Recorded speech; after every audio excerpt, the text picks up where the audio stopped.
Contrary to popular belief, being a premed is not actually a personality trait. So you should stop acting like it is, not only for the benefit of those around you, but also for yourself. And I'm not just talking socially.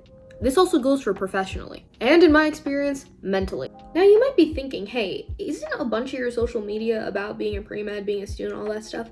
Yes, however, I learned very early on that I could not solely be one-dimensional in that I am a premed. I could not make being a premed my entire life. I couldn't make it my entire social media presence. One, because it felt icky, and two, I could feel it mentally weighing down on me. Because if you have been a premed, if you know a premed, you know that just the environment is not always the best. The toxic premed culture rumors, those have very much so some validity to it. So medical schools in the US, there aren't a ton of them compared to the number of people who want to get into medical schools. So it's really difficult to actually get in. You've got to be competitive in not only your stats, like your grades, but your clinical hours, volunteer hours, any work you did. Also, publications in research, your essays have to be top notch, your interview skills have to be top notch, which we will touch on later and how that ties into everything I'm going to talk about.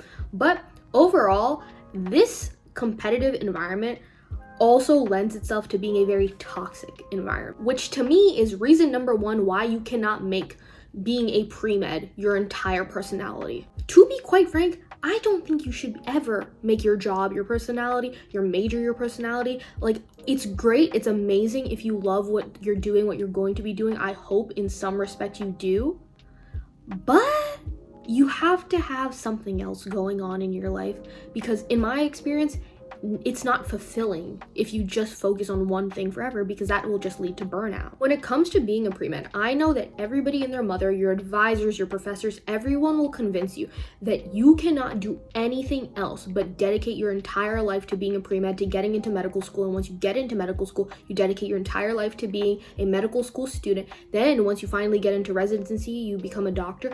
All you are is a doctor. There's no other aspect of you that matters from there on out. And listen, I understand this is a job where you have to care about it, you have to be determined about it. There's so much that goes into it, but you cannot make a shell out of yourself for your occupation. You just can't.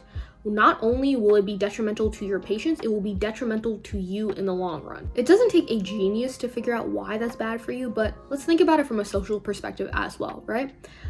If you become that stereotypical premed that only cares about their grades, that only cares about their extracurriculars, that simply cares about really making the best possible application for medical school, it will isolate you socially, and you will become that stereotypical premed that people just don't want to be around.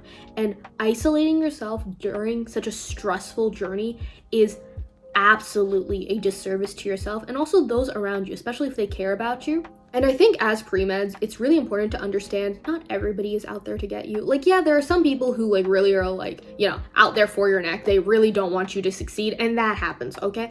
But for the most part, people are very much so focused on themselves. But when you have loved ones who have supported, it's so important to continue nurturing those relationships. One, for your own mental health, and two, because that's a person you care about and they care about you.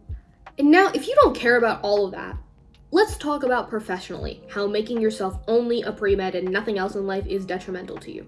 Think about when you go to write an essay for medical school. Think about when you go to do an interview about medical school. If you cannot talk about anything about yourself except for the fact that you are a premed, you study hard, you care about your classes, and you want to do well, and maybe you've got some good clinical experience, if you can't tie that all in to how it affected you as a person beyond being a doctor and stuff, it's not going to end well for you, because there are a million people out there who have perfect GPAs, great extracurriculars, all that stuff.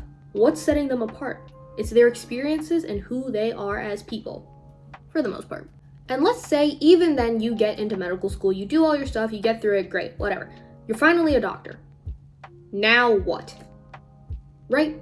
You're a doctor, you've achieved what you wanted to do all your life, and suddenly you realize you don't know who you are. All you know is that you are a premed, then you're a medical student, and then you're a doctor. But you don't know what your personality is, you don't know what you'd like to do, what you don't like to do, because all you have done is tunnel vision for the past, let's say 8-ish, 9-ish years.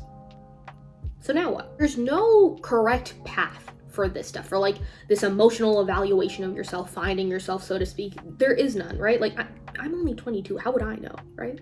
But if you are just doing the work along the way, if you are finding your interests, your dislikes, and all that throughout this journey, it becomes a lot more bearable, and you can, help figure out who you are as a person. It just makes me really sad to think that could be a position somebody is in eventually, and everybody's life circumstances are vastly different. I know that some people cannot be affording to do the things I'm talking about. I understand, but I just implore you, do not do this disservice to yourself. It is detrimental in the long run. It will not benefit you the way you think it will. And I guarantee you, if you have the strive, if you've got what it takes, you'll make it into medical school. You'll get where you want to be. It's just that every journey is different. Going into the medical field is not an easy feat for anybody, right? But the amount of burnout that is experienced, the suicide rates, they're terrible. And I think it's so important that you don't equate your value to this job. It is simply not worth it in the long run. It is a job I sincerely care about. It's one that I hope to do really well with, make people proud, all that stuff, serve my patients well.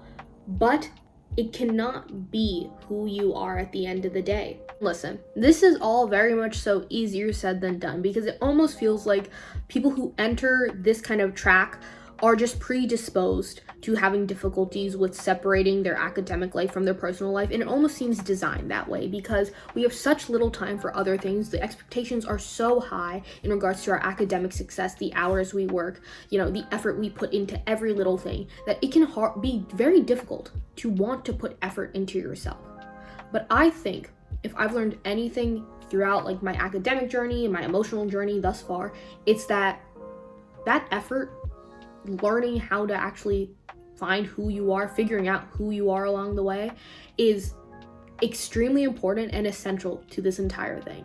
Because quite frankly, looking back on everything thus far, if I just stayed as that one person who only cared about being a premed, only getting into medical school and all that, I don't think I would be as content nor as happy as I am right now. And now things are not perfect, I won't say that, but I think it has given me a level of maturity that is absolutely required. And I think that emotional self-reflection is something that is absolutely necessary for everybody entering a difficult field and in general in life.